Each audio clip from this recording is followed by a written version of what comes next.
definitely worth it in terms of opportunities and growth. But You like speaking about politics?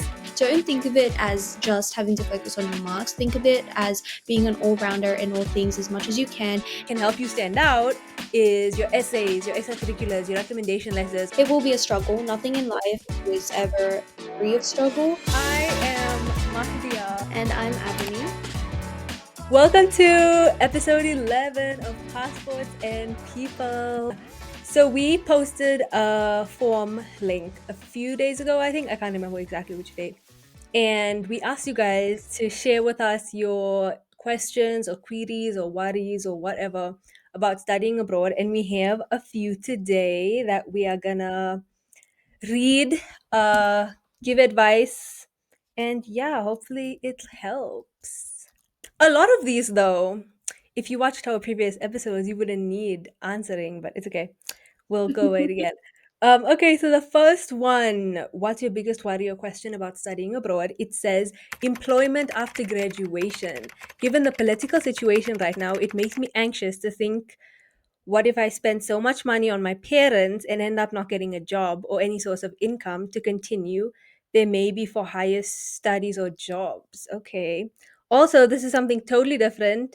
But what if I don't get in because I started preparing my application very late due to certain restrictions at home? My marks aren't good and I feel hopeless. What if I don't get in with these marks? This person is currently applying and they are applying to the US.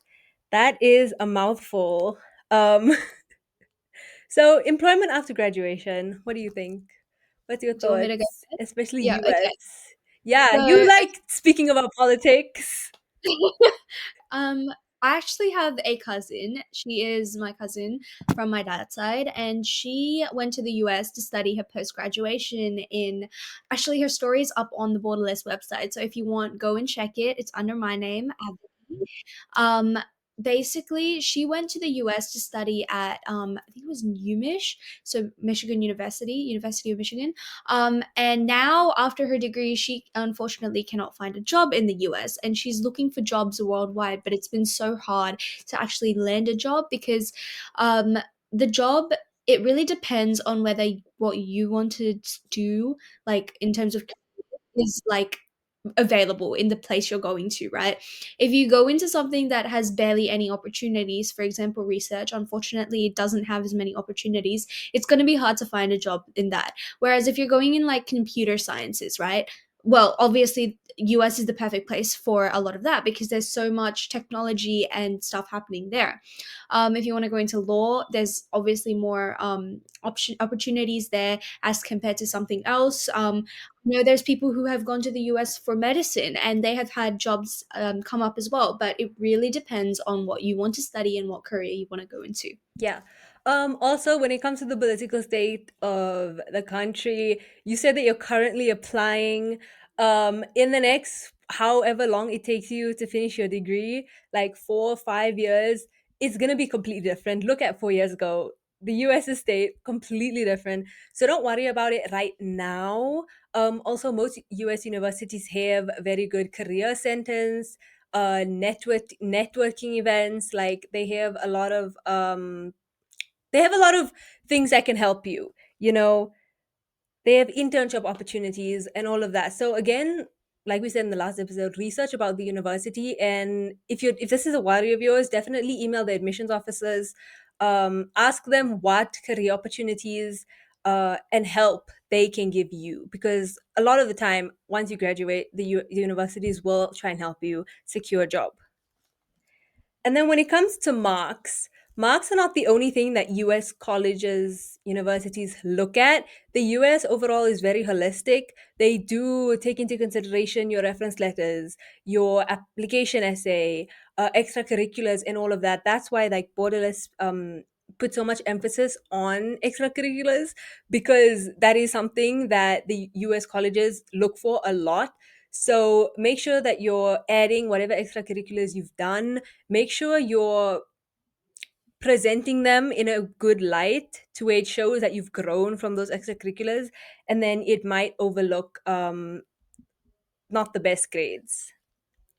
It also depends on what university you're applying to, because some universities also don't need as high a mark as other universities.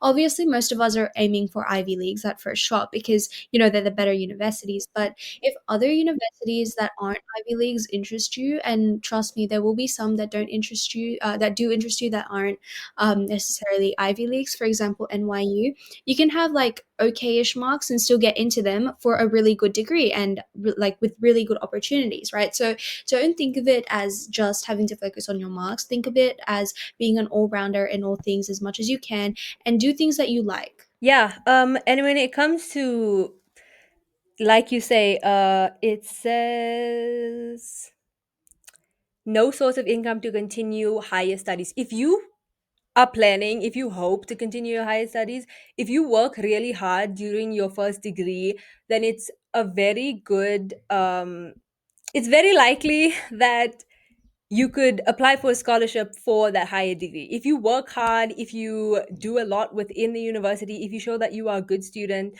then you can continue at the university and they could offer you a scholarship. You could apply for a scholarship and get it. So even if you don't get a scholarship right now, if you work hard during this bachelor's year, during your first degree, then you can get a scholarship for the next one. So yeah, so overall, um, research the universities, the career centers, all of that. Don't stress about the political situation in the country that much yet, just because a lot can change in a couple of years. Look at the career opportunities for that degree and whatever career you want to pursue in that area, and it will help you a lot. Oh, and you also state that you're scared you're going to be applying too late. That does, I think, if you apply early, it is better. There is a better probability of you getting in. But applying while others are applying or applying a bit late is okay. If you are applying late, like past the deadline, that means that the university is still looking for more students. So don't be too anxious about that. Just do it, and also make sure you have backups.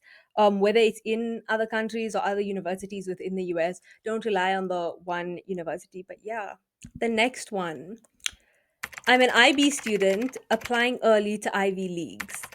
If I have a strong IB score, is it okay applying with a 1490 SAT score? They're currently applying into Ivy Leagues. And then as an extra, they say, can high IB scores or good essays and ECAs compensate for a relatively low SAT score?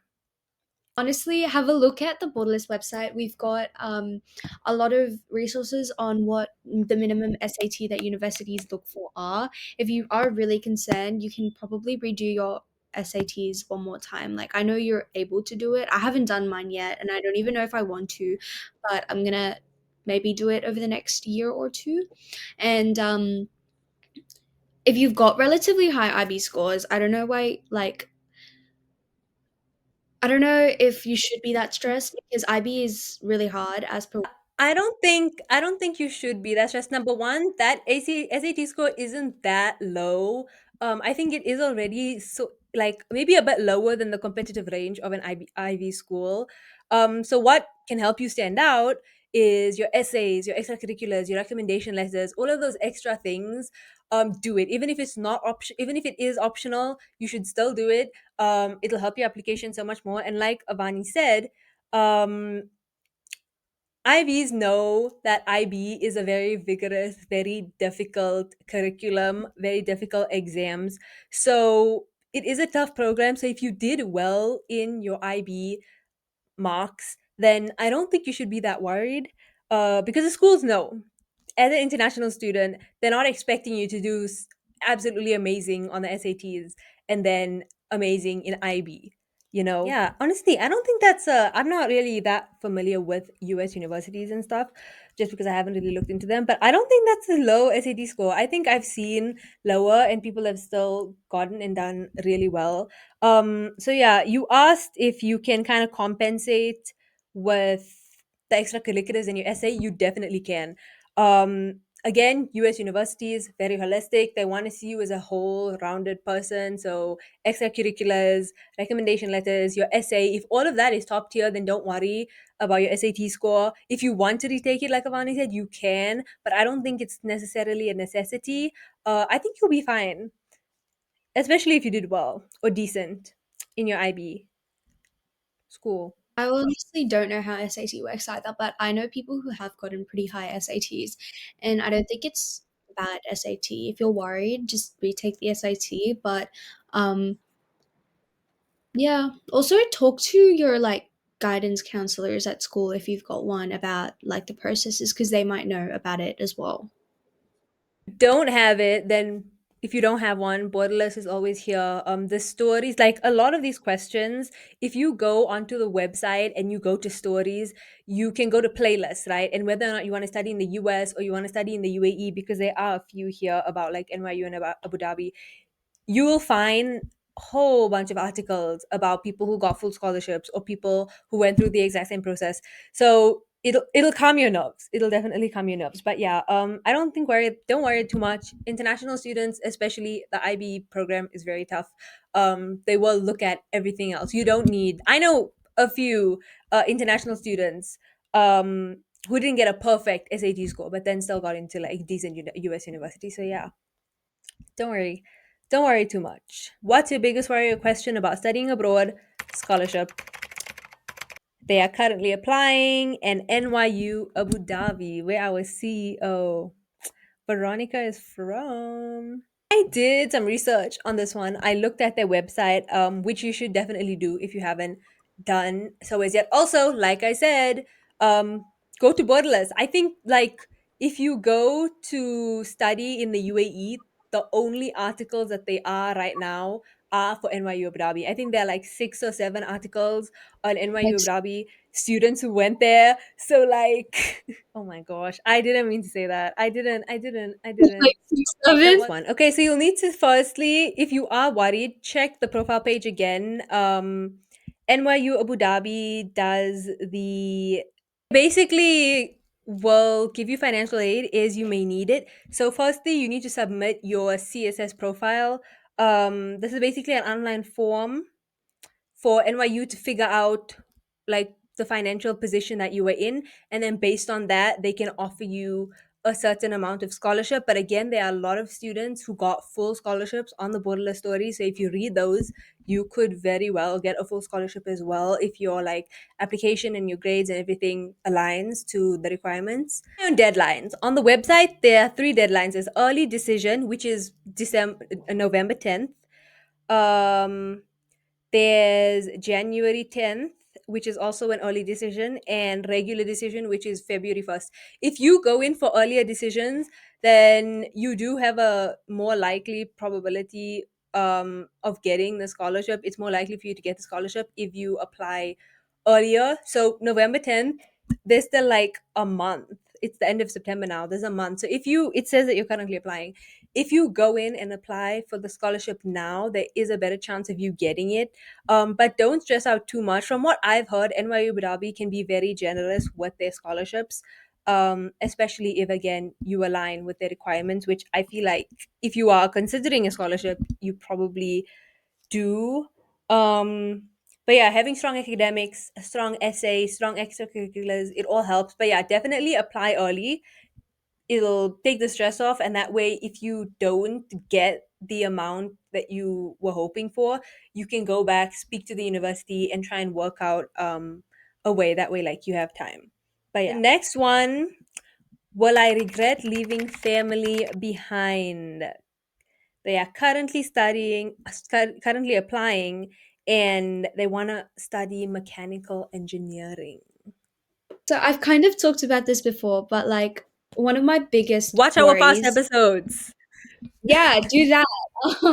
One of my biggest like worries or like stresses is the fact that I will be away from my family.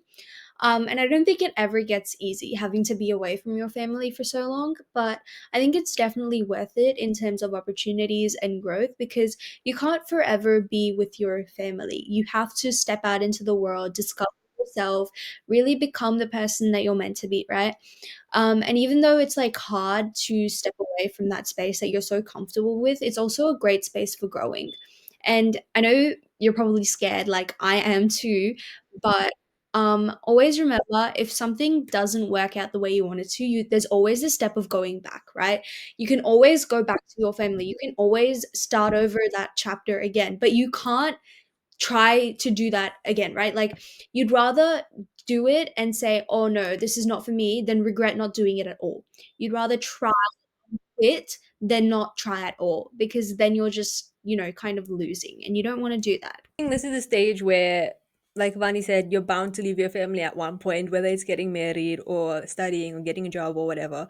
And I think this is a good step to sort of leave a family because it gives you something so tangible and so exciting to look forward to. You know what I mean? It's something that once you get in, you have control over how you live your life. You get to know yourself.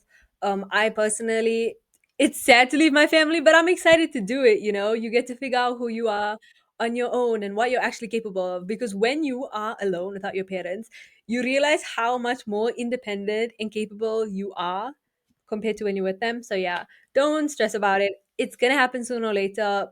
It'd rather happen now. And you do something that's gonna give you so many more opportunities. I honestly think it's worth it. You're gonna meet people who become your family. You're gonna grow your social circle. It's just, it's a blessed experience. And also, we're in 2025, almost 2076. Um, there's phones, texting. You can call people, like all of these different things. You know, you can still speak to them every single day if you want. You know, if that's the way that you want to go, you can. You're not gonna be completely cut off from your family. You know, so yeah, I don't think you'll regret it at all. Couple of things. Firstly, the miscellaneous cost of attendance. The summer and winter breaks is really worrying because, as low income, is basically impossible for my family to send me money. Also, I love you, Borderless. Um, they are currently applying, and there are no other things. So yeah, unfortunately, studying abroad isn't just tuition fee. There's living costs. There's winter breaks, summer breaks, all of that things. So this is a worry that I think a lot of students have. I've definitely thought about it, but being prepared and budgeting even beforehand, collecting money yourself, whether that's yourself like going out and trying to make some extra pocket money, or even just asking your parents to save up a little bit, I think really helps that anxiety. Just to be prepared. Okay, you better go in there with a decent amount of money. If it is something that you are stressing about, go in there with a bunch of money and budget throughout the year. Budget before your summer breaks. Try and whether it's getting a job there, on campus job, or within the town that you are then moving to. I think it's a good way to just less stress, just be prepared before you go in. I think that's the best advice I can give. That's definitely something that I'm hoping to do. For me, I've seen that a lot of people get jobs on campus, as compared to finding it elsewhere, because it's easier to get a job on campus. Also, um, I don't know about other countries, but when you're an Australian citizen, you get benefits from the government. So, Oh, I how nice is that? That must be so nice, Avani. I kind That of must have an be advantage there. so But great. I'd say overall, get a job now if you can. If not, then start saving up, because you're gonna have to move out and you're gonna have to like do stuff yourself. So save up. That's all I can really say. Budgeting is a really good thing. Say you saved up some money, you have some money, your parents gave you an allowance for the month. Don't spend it on the most expensive things. Like for example, if you're buying those miscellaneous things, with these like house things or kitchenware or like just like bedroom things, toiletries, all of that, don't buy it the first place that you go. Look around at a few stores, pick the cheapest one. There are great ways to budgeting. I know there's a few apps that you can use that like my friends use. And I will try and get the name if I can of that app, where you put in the amount of money that you have that month, and then you can put in how much you want to save, and then it'll give you a breakdown of how much to use on groceries, how much to use on this, how much to use on that. But also use AI, bro. Use ChatGPT to the best of your ability.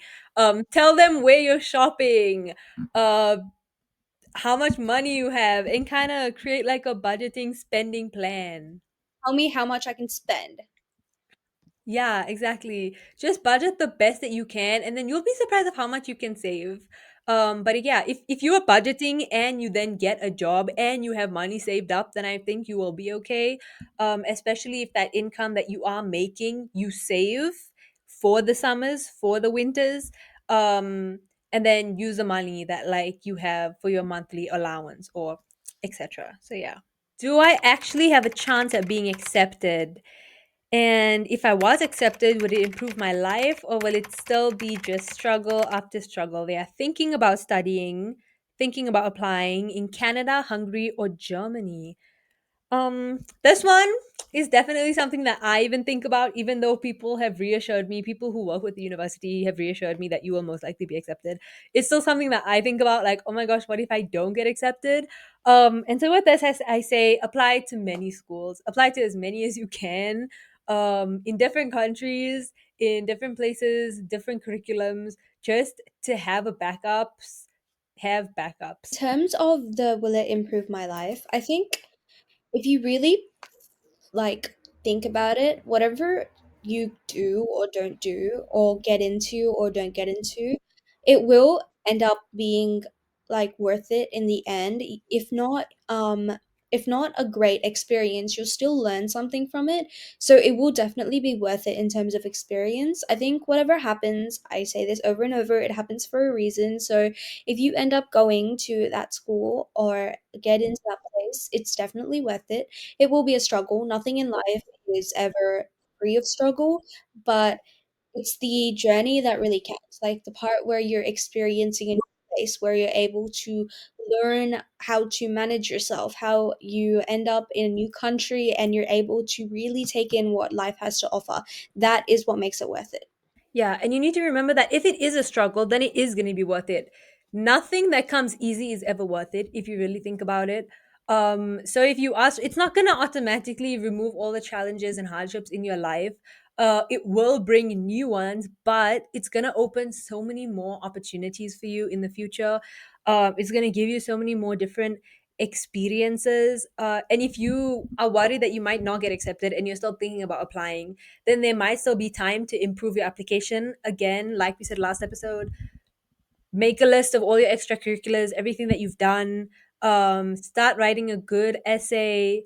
Uh, Also, yeah, you said you want to apply in either Canada, Hungary, or Germany. I'm going to be honest, I have no idea of any of those application processes or anything like that. But yeah, I think if you're thinking about it and you haven't done it yet, whether or not you have 1 or 2 years left in school, start preparing. Nothing it won't hurt preparing, finding internships or like smaller things to do to try to build yourself up and show that you are a whole rounded person. So yeah, have faith, have hope. Yeah, if it doesn't happen, if you don't get in, if you do all of these things and you don't get in, then it happened for a reason. That's not the path that you're supposed to be taken on. um but even from that, you will then learn and gain so much more experiences from trying to apply. Being able to put together an application with an essay, with list of extracurriculars, recommendation letters, and all of that, it that in itself gives you skills. Believe in yourself and just try your very best. And I honestly think your very best is probably enough. Biggest worry is adapting to the culture they are currently applying, hoping to study in the US. In terms of adapting to culture, it happens naturally. Wherever you go to, you automatically become adapted to it. It's actually a very biological factor in play. Humans tend to adapt to wherever they go to, including like animals too. Like they adapt to whatever. All things in nature actually adapt, including plants as well. So you will do it naturally. But if you're scared about it, like just know that it won't be too hard and you can still bring in yourself and be able to project it into your life. For example, I was actually wearing like jumki and a bindi to school the other day and everyone was like, oh, what's that? I was like, oh, it's like a cultural thing. And everyone, they don't judge you for doing stuff that is part of the culture, right? They're curious, sure, and they'll ask about it, but they won't judge you for it. And you'll be able to adapt into their culture because it will automatically happen when you're living there. It's going to happen and you don't have to stress about something like that. And we have an entire episode on this. So if you want to know about our experiences, go and watch that.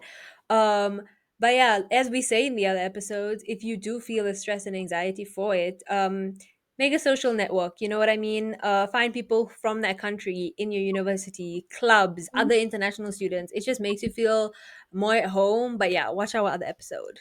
It'll give Yeah, you a very deep dive that's a on huge how thing. things to help and ways to do it easily. Okay. To what extent are extracurriculars important compared to grades when applying to universities abroad? Also, tips for a senior in high school who can't rely on connections from family to get job shadowing or internships in a country where such opportunities are only given during the final year of uni students. This is from a person from Botswana, and they are thinking about applying in to the UK. Okay, so extracurriculars are definitely important. When it comes to the UK, I think that grades are more important compared to like the US where it kind of balances out between the two. But yeah, it is good to have good extracurriculars, but your grades need to be the best. Yeah, your extracurriculars should not be better than your grades. I think you need to have really good grades for UK universities. Um, but it for UK, you do have to write an essay. They do ask for recommendation letters and such. So having those extracurriculars is good so that you can reflect on it in your essay. But when you're doing these extracurriculars, make sure that they align and connect somewhat to what you want to study, so that it does give a smoother and it shows that you are more of a whole-rounded person when it comes to those extracurriculars and your degree. It's unfortunately one of those things where do look at your grades more than your extracurriculars in the UK. And as much as we'd wish it was slightly different, we can't really change it. So just keep your grades up. But again, they are important. They maybe are not. Maybe it's like a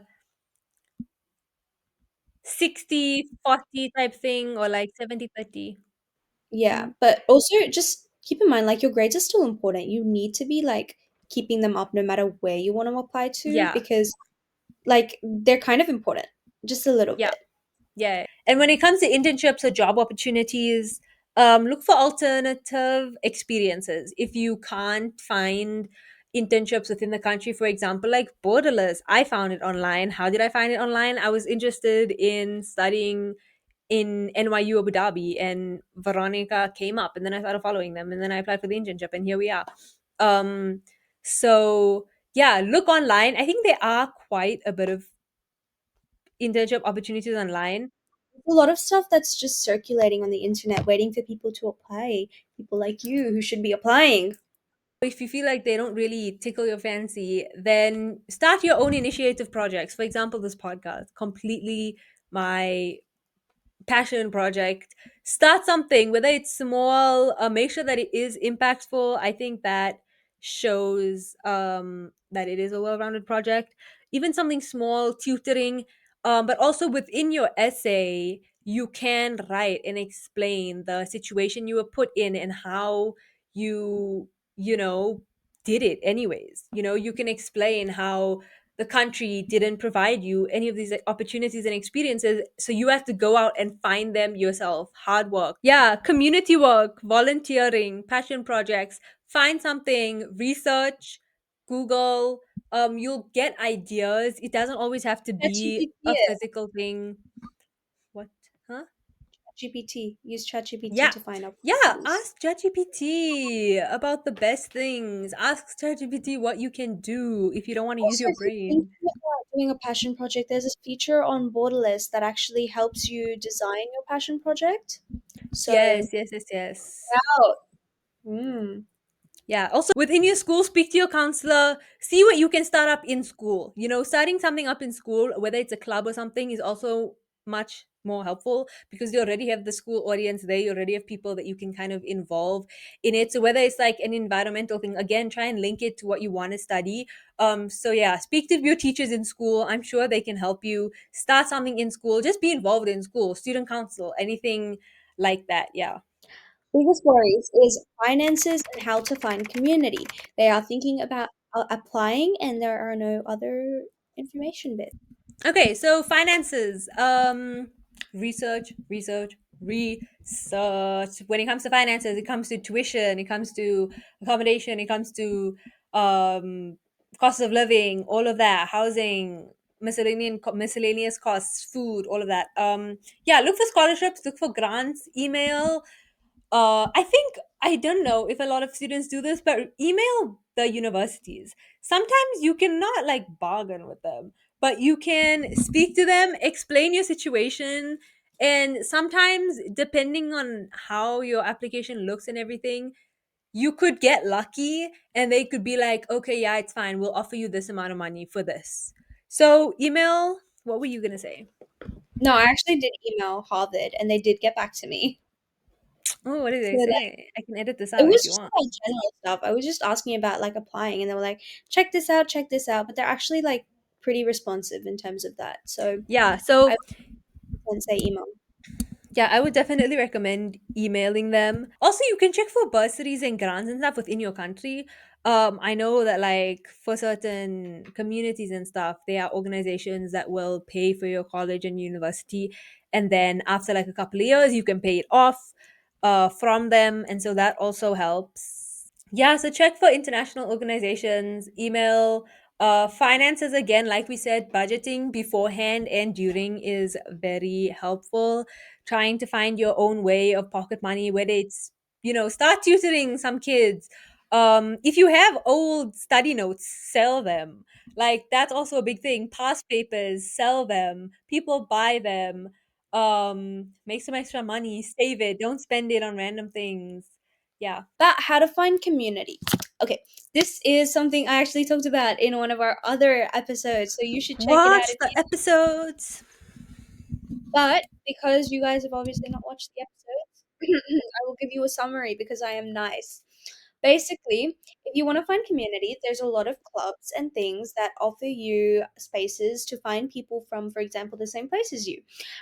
You're able to go to them, you have a community there. Furthermore, if you're living on campus, for example, you have so many opportunities to actually go and talk to people. I know this sounds so cliche, but join like a sorority or like, okay, I don't know about frats, but like join something, right? Join Only clubs. a US thing.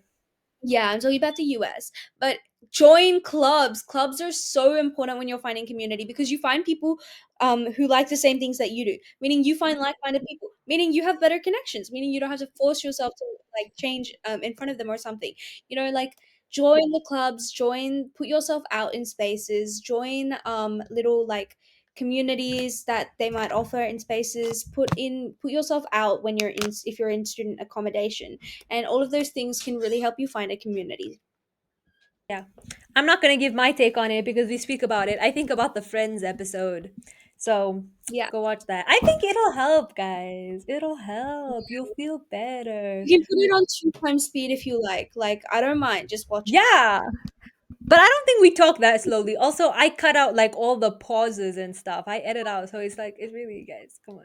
Okay. The next one, not knowing anyone or any parts of the city you're studying in, and culture shock. Culture shock, again, watch the other episode and we've touched on that already. So the only part is not knowing any parts of the city you're staying in. They're Okay. thinking about Google applying Maps. in Georgetown, Stanford, UPenn, or U Miami. Oh my gosh, you'll be fine. Like, Google Maps is there for your advantage. Yeah. Remember We that have the where, internet, get yeah. data. And if not, if you're still so worried about it, go and explore the city. Literally go out, explore the city. Yes, I After was a gonna couple say that. Literally just go walk around. out how to get to places. It's gonna be okay. You guys are going to be fine. Yeah, really. They have orientation programs, orientation weeks, the week before actual work starts. There's like Mm, games, getting to know the other students, make some friends, be like, yo, you want to go explore the city with me? You can't get that lost. Take some money with you. Or if you do, find someone who's been there for a while. Obviously, when you first get there, everything's gonna look so strange to you. It's gonna look completely confusing, and everything is gonna. When you first get there, everything's gonna feel so much bigger than it actually is. Once you get like familiar with the places, everything starts feeling so much smaller, so much more easier to get around. Like, really, you're gonna be okay. As someone who has moved and lived in 4 countries, trust me, even as a little girl, you'll get used to it, you'll find your way around.